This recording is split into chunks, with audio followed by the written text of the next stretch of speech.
Hey, Jeff here. So, yes, let's talk Record Store Day Drop 2 for July. Now, going into Record Store Day 2021, there were really only about 1, 2, 3, 4, maybe 5 or 6 albums that I really wanted, and that's between June and July.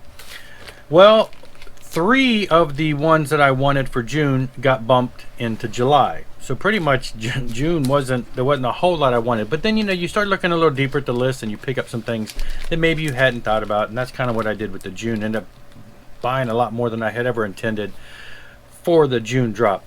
For July, honestly though, day before yesterday, I had determined that I'm not going to get up and do Record Store Day today. Mainly financial. I just knew that it's just not a good time, and I knew that I couldn't just keep putting myself into financial, ruins for records, and so I chose not to get up and do Record Store Day today. And I wasn't gonna. The things that I wanted from June that got pushed to here, I'm like, well, I'm sure they'll eventually come out another way, because Record Store Day, they release special colors and special editions. And then months down the road, they tend to release them again to the general public in a different edition, different color, black, whatever. So I figured it won't be the last time that the ones I wanted would be available. And so I didn't get up this morning, did not do the whole 5 o'clock thing. It's weird, though, because at 4 o'clock I got up and I said, I got to go to the bathroom. So I went to the bathroom and then I laid in bed and thought, 4 o'clock, this would be a good time to jump in the car and head down to Record Store Day. But I was trying to talk myself into it, talk myself out of it. Finally, I just said, forget it. And then about 4:30, I finally fell back to sleep after stopping to think about it. And then I got up and I'm like, whatever. The albums that are there that I wanted, I'll either find another way to get them or not have them. It's not a big deal.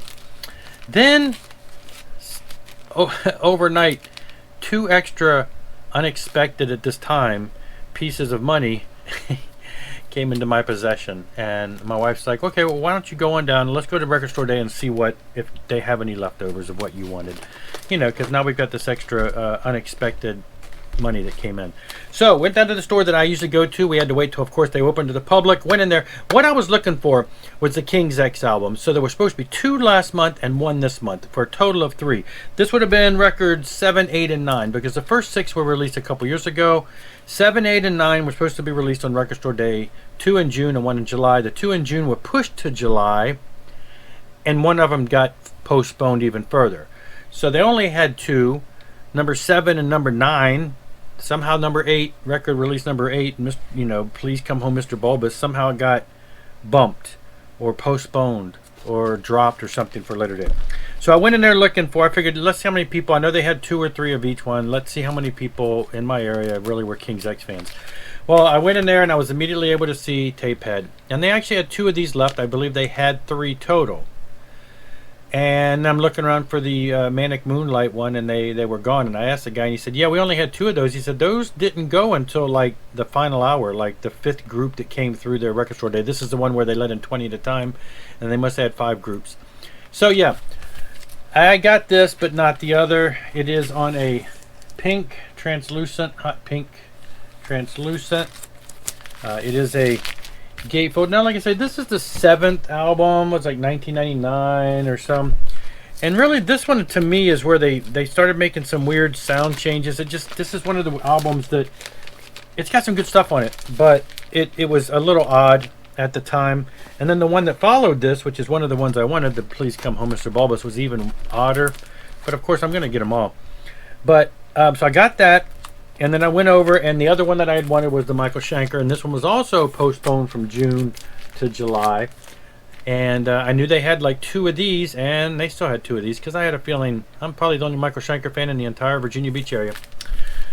It is a double record set, live from 1980. The Gary Barden years are my favorite. This would have been around the same time as the One Night at Budokan album and everything. It's a double. It's on the solid red. Double record set. I'm a big Michael Schenker fan, so knew that I had to get this. Michael Schenker Group live at the Manchester Apollo 1980 exclusive 2 LP red. So those 2 they had, and the other one that I kind of wanted that I did get was the DGs. Nice and glary. Hail Satin. I'm sure most everybody probably knows what this album is. It is the Foo Fighters. Actually, you can see it here. The Foo Fighters.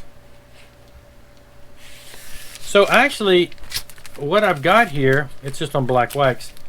This is actually my first Foo Fighters album on vinyl. I have a CD or so of theirs, but I don't have any of their stuff on vinyl. I kind of like them. I guess I probably would buy them if I found them for the right price. But this technically would be, because it's kind of what you would call a split album, if you would, but not really. Because it is all the Foo Fighters. But side A is the DGs, and it's got, what, 6 songs? 1, 2, 3, 4, 5, 5 songs that are Bee Gees and an Andy Gibb, one of the Bee Gee brothers, cover tune. So you've got, You Should Be Dancing, Night Fever, Tragedy, and you got Shadow Dancing by Andy Gibb, and More Than a Woman. But then on the back side, you've got Foo Fighters songs, which honestly I haven't looked. Are they brand new Foo Fighters songs? They might be. I don't know. Are they exclusive to this? They might be. I'm not a huge Foo Fighters fan, so I don't know.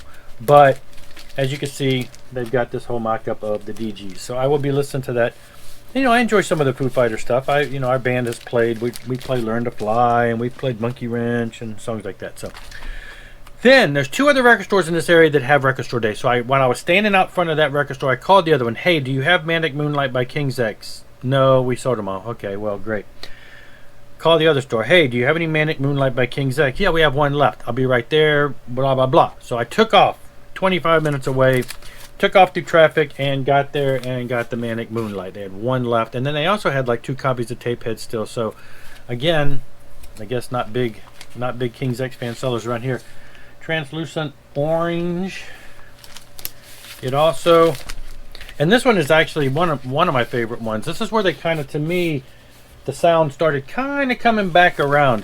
This whole 7, 8, 9 album series was kind of that time period where I felt like they were really experimenting and becoming a little odd. But this one of all the 3, the album number 9, is where it all started kind of feeling like it started kind of edging back towards a sound that we were more familiar with. And then Black Like Sunday, probably one of my favorites of that time period, which I think that might have been the next album, 10. It was somewhere real close to that, Black Like Sunday. And even then, I can't remember if Black Like Sunday was actually a new album or if it was like songs from the past that they reissued. It seemed like there was something about that way back when that came out. So hopefully they'll bring that out on vinyl one day. And then while I was at the record store, I looked at the other one and I called the other place, asked for it. My wife only had one request. She wanted one album. They didn't have it at the first store I went to. I called the second store. They didn't have it at the second store. I didn't ask about it at the third store, but when I went in there, I looked through everything they had left and I got it. She wanted the Hall & Oates Voices album. So I grabbed that. It is on clear, totally clear color there.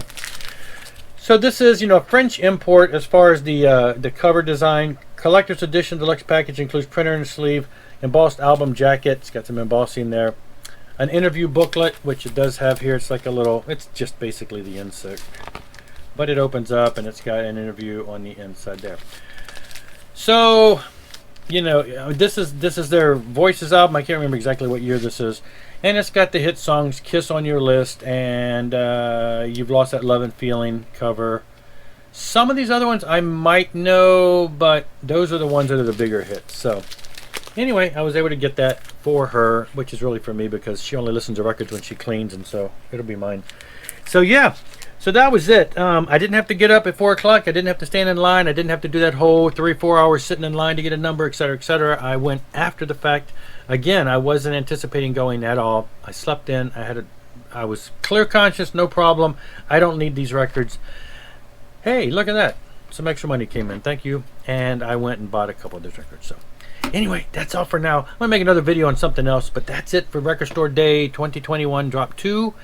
And I will talk to y'all later. Rock on and rock hard.